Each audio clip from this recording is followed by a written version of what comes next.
Madame la présidente, monsieur le ministre, mes chers collègues, la qualité des échanges que nous venons d'avoir démontre l'intérêt que chacun porte à la forêt, mais aussi l'importance d'organiser une politique cohérente sur le long terme. Nous partageons tous le constat que l'inaction serait dévastatrice pour notre environnement, notre économie, notre société. J'aimerais revenir sur quelques points évoqués. Un tiers de notre territoire métropolitain est occupé par la forêt.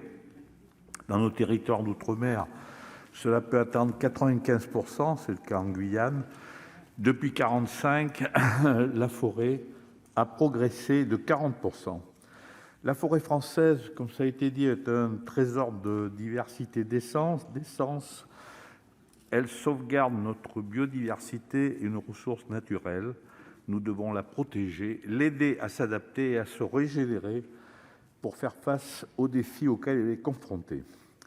Pour atteindre nos objectifs, nous devons faire un effort quant à notre gestion forestière. Nous devons inciter une modification des comportements et inciter une gestion plus durable.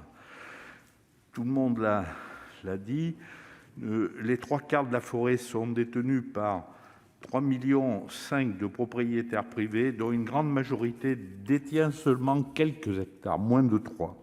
L'idée est de confier la gestion de ces espaces forestiers à des professionnels. Mutualiser nos efforts, mieux nous organiser, résoudrait une partie des problèmes de la forêt. Les efforts doivent aussi se porter sur la filière bois. Les difficultés économiques de cette filière ont été largement soulevées. Je m'attarderai sur le secteur du bâtiment. Le bois a des qualités et une performance thermique dont nous aurions tort de nous passer. Il peut être utilisé dans la rénovation, mais aussi le neuf. La construction d'une maison en bois réduit de 55% les émissions de CO2, ce qui est un atout pour le secteur qui représente 40% des émissions mondiales.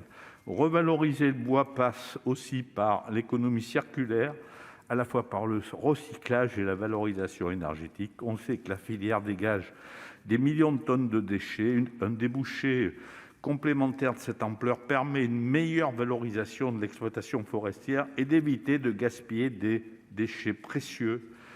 Pour la filière bois-énergie, c'est environ 40 000 emplois directs et indirects. L'ensemble de la filière bois crée beaucoup d'emplois dans tous les territoires, y compris dans les départements ruraux. Nous devons la soutenir et l'adapter. La compétitivité de notre filière est essentielle. C'est pourquoi je ne suis pas forcément favorable à la limitation des coupes rases. J'entends les arguments légitimes, qu'ils soient visuels ou l'érosion en montagne, même s'il faut tenir compte de ces derniers critères. Mais il faut aussi tenir compte de la compétitivité entre pays, du respect de la maturité des arbres, et il faut sûrement obliger une replantation. La commercialisation du bois rentre dans une compétition économique allant du reboisement à la transformation du bois. Si nous n'insistons pas suffisamment dans notre filière bois, d'autres pays où l'exploitation est plus efficace viendront à notre place sur notre propre marché. Cela n'empêche pas de développer les forêts loisirs, cela a été dit tout à l'heure par mon collègue Pierre-Jean Verzelen, avec des réflexions sur la forêt de tous les acteurs. La clé de la réussite d'une stratégie équilibrée est le dialogue entre les acteurs ainsi qu'un climat de confiance. Nous devons être capables de démontrer et d'expliquer à nos concitoyens les contraintes d'exploitation de la forêt, l'attaque des nuisibles, mais aussi les bénéfices pour l'emploi et le climat. L'écologie et l'économie ont la chance d'être les deux faces d'une même stratégie, celle de la préservation de notre forêt. Dans cette stratégie, l'État a une place centrale, mais une marge de manœuvre doit être laissée au territoire. Je rejoins tous les propos de mon collègue Franck Menonville, et en particulier lorsqu'il identifie la région comme l'échelon le plus pertinent en termes d'action. J'y ajouterai aussi le département, les régions sont grandes. Cela permettra d'adapter la stratégie aux besoins locaux. Pour conclure, je voudrais remercier, Monsieur le ministre, nos collègues qui ont participé à ce débat et développé des propositions constructives. J'aimerais mettre en lumière 3 points. Le premier, l'ONF, qui est un des sujets centraux du débat. Sa réforme ne peut pas se passer de moyens renforcés. Il doit être aussi le lien avec les territoires. C'est un acteur parfait d'activation et d'animation d'une stratégie forêt efficace, mais aussi déterminer des aides aux communes forestières sinistrées, comme l'a dit notre collègue Grosperrin. Le deuxième point concerne le plan de relance. Ce plan va dans le bon sens, à la fois sur le fonds forêt, le soutien BPI France aux entreprises, le développement d'une couverture de télédétection. Madame la présidente, je conclus.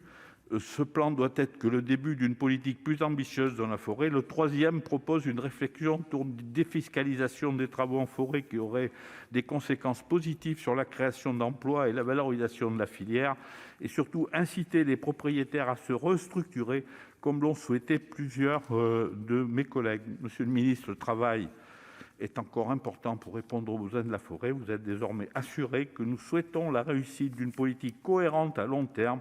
Il y va de l'avenir du pays, de l'emploi, de notre société, des générations futures. Merci. Merci. Mais je vous en